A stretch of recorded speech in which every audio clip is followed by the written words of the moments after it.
Rockeyez would like to welcome Chris Sanders of Night Fury. Hey, man, what's up? What's going on? Hey, Brian, it's great to be here. Thanks for having me on. Great. I've been listening to the new Night Fury album, but before we get to that, let's get into some of your past. How far back do you remember playing in your first band, the name of that band, and, how'd it go? Did you play covers or whatever? Let's see here. This would have been, going way back. The first rock heavy metal band I was in Washington, and it was called Abomination. Cool. And it was kind of a heavy metal thrash, Anthrax type sound, kind of, some metal, more traditional stuff blended in. And I remember doing that stuff and looking back on that. It was a long time ago. It's actually funny. I have our first demo CD here still in my studio. Cool. After that, what was the process? Who'd you go to next? Well, let's see. I kicked around playing with a cover band, and we did a lot of stuff at casinos on the West Coast. Did a lot of shows in Reno at the Flamingo and Silver Legacy and whatnot. And covers were not for me. It's got to be original music, playing stuff you really believe in. And so I ended up leaving the cover band, and from Abomination, I went to a Portland-based band called Last Empire. And same thing, it's a traditional metal sound, and we did that for a couple of years there in Portland. And from there, that took me to L.A. And then from L.A., it's doing shows up and down the Strip, playing with different bands. Played with Happening Harry on the Sunset Strip there at what was the Cat Club. It's no longer there now. Cool. And from there, that's when I jumped ship and went to Nader to Priest, playing with London. And we did that same thing up and down the Strip. Played the Key Club, the Roxy, the Whiskey, every one of those places on the Strip. And just kept going from there, moving up, getting in the next band, finding what worked for me, what I wanted to do musically, and most of all, what I was happy with. Cool. Now with London, do you ever think they really, they deserved a bigger spot in history than they actually got? I totally agree with that. Because there's a lot of guys that came out of London. You got Blackie Lawless and Nikki Sixx, Fred Curry. You got Slash and Izzy, Nader. There's a ton of guys that came out of London. Right. And it's just, and I remember London from the Decline of the Western Civilization video. Right. There's Nader, hanging out in the side door of his camper on the back of the truck, driving down the street. And definitely, they don't. I don't think they get quite the certainly not the airplay, but not the press that they certainly deserve. Right. Now, I was reading a little bit of your bio. Did you actually get to see Randy Rhoads play live, or you just saw him? I never met Randy. Right. No. Wow. I never saw him live. Never. No. Wow. It's kind of interesting how that came about. I've always been a fan growing up, and there's a lot here because I remember going through my first Guitar Center catalog, Musician's Friend catalog, and looking at guitars, and I saw this guitar which had a cool shape to it. I said, "Wow, it's that offset V. That is a cool thing, and cool guitar." And I look at it, and I'm looking at the price, saying, "Okay, one day I'm going to get one of these." And I was just a kid at the time. Right. And it was the Randy Rhoads model. And then as I got into music more, I was like, wow, this guy's a great guitar player, and I learned all of Randy's music, the whole, Ozzy catalog and whatnot. And so I've always been a fan of Randy Rhoads, his playing, his music, his, the impact he's had on musicians and music in general. Right. And when I moved to L.A., I had the opportunity to visit the Rhoads School of Music. And that's where I met the family. I met Dolores, his mother, and his brother. And they showed me around the school, the room we used to teach in. And they invited me out for the 25th memorial anniversary. So this about 5 years ago. Right. And it's done at the gravesite there. And, you know, they said bring a guitar, and I was the first guy in 25 years to ever perform D to Dolores at the memorial. Right. And so, you know, it was a big moment for me, definitely. And then they invited me back the next year, so I played at the 26th as well. Cool. And so, yeah, it was a very, very cool moment for me. Wow. Now, when you started with Lizzie Borden, did you have to audition, or how'd that go? Okay, this is a mutual friend ended up introducing me to him, and they said, here, learn the catalog, learn these songs, this is going to be the set list. And I've been playing Lizzie Borden songs for, you know, past 10 years. Right. I was a fan, you know, growing up, and so I already knew all the classic stuff, all the, you know, classic songs. Right. And so I really just had to learn the most recent album. And went in there, first audition, nailed it, and they said, yeah, hey, welcome aboard. Cool. So that's what it was, just going in there and jamming it out. Right. Well, that basically took you, I guess, worldwide with Lizzie Borden and stuff, and now you're starting with Night Fury. How'd the change from Lizzie Borden to Night Fury, you know, take place? I've been working on, as any musician, they always want to do their own thing. Right. And my sound is probably a little bit more traditional metal. It's bigger guitars, it's fancier guitar playing, bigger guitar solos. It's really the same general genre, if you will, of heavy metal.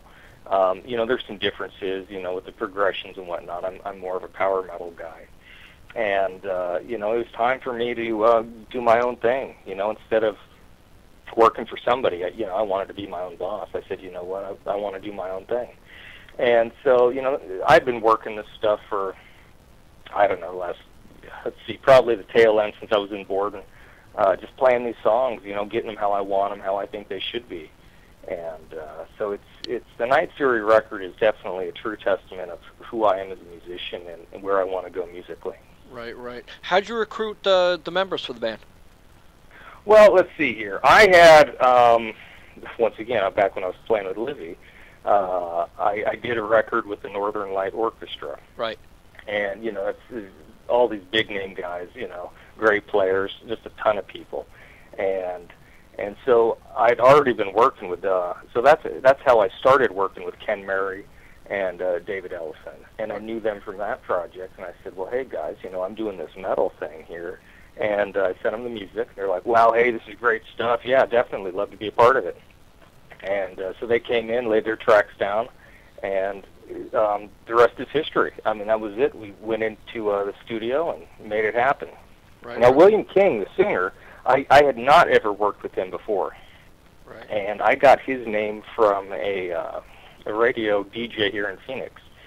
And so I met with him and gave him the CD, said, here's the music. He loved it. And so then he put his lyrics to it. And then him and I kind of went back and forth on, you know, hey, you know, put this here, do this. He had total control over the lyrics and whatnot. And I just came in and said, hey, shift the melody here, do this, do that. And after enough pre-production, we went in and tracked it. Right. Was it a lot different, like actually being the boss on this project compared to, you know, back with Lizzie and stuff? You know, everything I guess has to go past you. You know. Oh, absolutely. It was definitely different, but it was good because it was a lot of blood, sweat, and tears, and you know, I had to be there for everything and say, hey, you know, hey, Ken, do this differently, do this, you know, play this part instead of that. I need a cymbal here, do this. You know, but the guys are all great musicians and real professionals, so it didn't take a lot of time. It was real, you know, cut and dry, simple. Right. You know, so things lined up really well. I knew the sound I was going for, so I also knew how to get it. So, and that, you know, came a lot to how I tracked guitar parts, how we mixed it down, and yeah, it's exactly what I wanted. It's the sound I was going for, and we got that. But yeah, it was very cool to be the boss and to say, hey, you know, do this here, do that there. Wow. So how's the feedback so far? Well, everything I've heard is great. Uh-huh. It's people love the melody, they love the guitar, they love, you know, the dual guitars, you know, on double track stuff. They love the songs, the formats, the flows.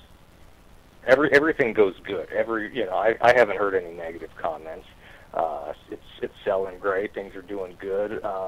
We're doing a few warm-up shows here before the summer before we announce anything for that. And the response at the crowd has been amazing. So it's been real good. I'm very happy with it.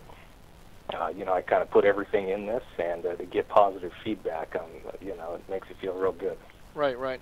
How is it like trying to get the word out about Night Fury? Basically doing it on your own. Well, let's see. Part of me doing this myself as the boss is I'm going to, dictate, how we do stuff. And I don't like the traditional format of how things are released. So I said, let's take a little different approach to this. Right. And first thing we did is we shot out a single, just kind of create a buzz and whatnot. And a lot of people I've been talking to in the industry is, how do you put out that record? What's the way to do it today? And everybody's kind of looking at each other saying, hey, do we do this? Do we do it that way? And I said, hey, let's just let's do this. Let's put the record out, and let's use social media where people are at. You got MySpace, Facebook, all the radio stations. Use the media that's available to you, and that's what we've been doing, and it's been working. So, as long as it's not broke, I'm not going to fix it. Right.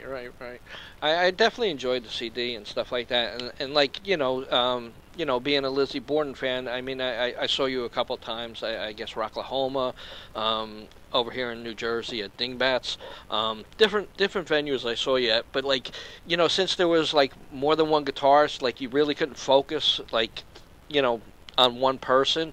And with this, you really stand out guitar-wise on this CD, and I hope other people support this CD because, the work and the musicianship is amazing on it. I just hope people actually get to hear it, that gives it a chance and stuff like that. And I just wish you the best for the CD. Oh, excellent. Yeah, thank you so much, Brian. I totally appreciate that. It's, I was writing these solos. It's, I play what I feel, but at the same time, I want to have, a technical aspect of it. It's got to have melody to it. It's got to flow. It's got to sound great. And, I spent a lot of time writing and tracking this stuff. And what's on the CD is an amazing playing. I mean, from everyone that played on the CD, it's just great musicianship. Right. And so it's I was really able to showcase that stuff with the guitar riffs, the big hooks, the intros, and the choruses. It definitely stands out. Cool. Is there anything else you're working on now? Well, I got a few irons in the fire here. Night Fury's going to be doing a few more of these warm-up shows. We got one here in Vegas in 2 weeks. We got a few other things trickling in that we're going to announce stuff for summer.